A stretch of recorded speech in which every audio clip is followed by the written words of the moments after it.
Hello दोस्तों, आज हम सब बात करेंगे बीएड सेकेंड सेमेस्टर के द्वितीय प्रश्न पत्र। टॉपिक है विश्वसनीयता। विश्वसनीयता किसे कहते हैं? विश्वसनीयता कहते हैं कोई भी मापन उस सीमा तक विश्वसनीय होता है। कोई भी मापन उस सीमा तक विश्वसनीय होता है जिस सीमा तक उसे बार बार प्रयोग करने पर वह एक ही जैसा परिणाम घोषित करे। एक ही जैसा परिणाम से तात्पर्य यह है कि उस परीक्षण में उस व्यक्ति का वही स्थान आया जो उसने प्रथम प्रयास में प्राप्त किया था, या उस समूह में उस व्यक्ति का वही स्थान आया जो उसने प्रथम प्रयास में प्राप्त किया हुआ था।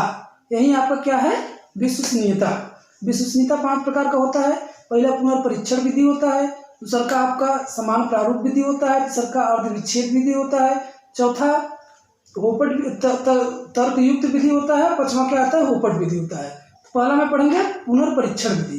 पुनर्परीक्षण विधि किसे कहते हैं? इस विधि के द्वारा विश्वसनीयता को ज्ञात करना काफी सरल व सुगम विधि है। इस विधि में परीक्षण को प्रथम प्रतिदर्श तथा उस समूह के व्यक्ति को प्रथम बार क्या किया जाता है? प्रशासित किया जाता है। फिर कुछ समय बाद दोबारा उसे प्रशासित किया जाता है। उस परीक्षण को दोबारा प्रशासित किया जाता है। इनके बीच अधिक अंतराल नहीं होना चाहिए।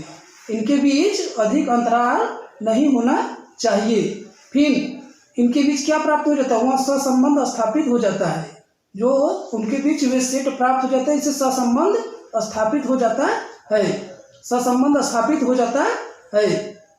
फिर प्रथम प्राप्तांक का परीक्षण तथा द्वितीय प्राप्तांक के परीक्षण में क्या करते हैं? प्रथम प्राप्तांक के परीक्षण और द्वितीय प्राप्तांक के परीक्षण में यहाँ देखेंगे कि स्थिरता देखेंगे। यदि उनमें कम स्थिरता रहता है, यदि कम ठहराव रहता है, तो वहाँ परीक्षण क्या होगा? विश्वसनीय होगा। यदि उसमें स्थिरता अधिक है तो वहाँ परीक्षण क्या होगा? विश्वसनीय नहीं होगा। इसे गिलफर्ड महोदय ने दिया था और इस विधि को कार्ल पियर्सन के सूत्र द्वारा समझा जा सकता है। दूसरा का है समान प्रारूप विधि। समान प्रारूप विधि किसे कहते हैं? इस विधि को क्रैनवेस महोदय ने दिया था। इस विधि को पुनर्परीक्षण की सीमाओं को ध्यान में रखकर इस विधि का निर्माण किया जाता है।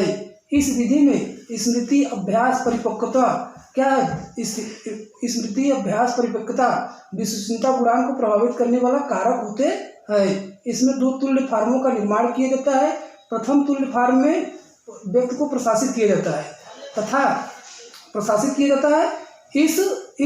इस तुल्य फार्म का या इस विश्वसनीयता का यहाँ क्या होता है? विशेषता होता है कि इनके प्रश्न भले ही भिन्न भिन्न होते हैं, लेकिन इनके बीच जो सहसंबंध प्रसरण होता है वह एक समान होता है, इसलिए इन्हें तुल्य परीक्षण कहे जाते हैं।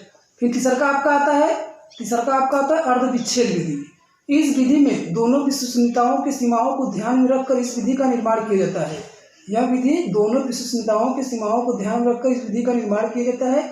इस विधि को 2 बराबर भागों में बांटा जाता है। प्रथम भाग में सम 2, 4, 6, 8 तथा द्वितीय भाग में 1, 3, 5, 7 विषम परीक्षाओं में बांटा जाता है। जैसे एक बुद्धि लब्धि परीक्षण में 60 व्यक्ति हैं तो 30 सम तथा 30 विषम के व्यक्तियों परीक्षाओं में हम क्या करेंगे? विभक्त करते हैं। तो यही इसका कहा गया अर्धविच्छेद विधि है। ठीक है। इस विधि को ब्राउन स्प्रे प्रोफेसी के सूत्र के द्वारा समझा जा सकता है। तो आज हम लोगों ने पुनर्परीक्षण विधि, समान प्रारूप विधि, अर्धविच्छेद विधि, ये 3 टॉपिक पढ़े। 2 टॉपिक नेक्स्ट में पढ़ेंगे। धन्यवाद।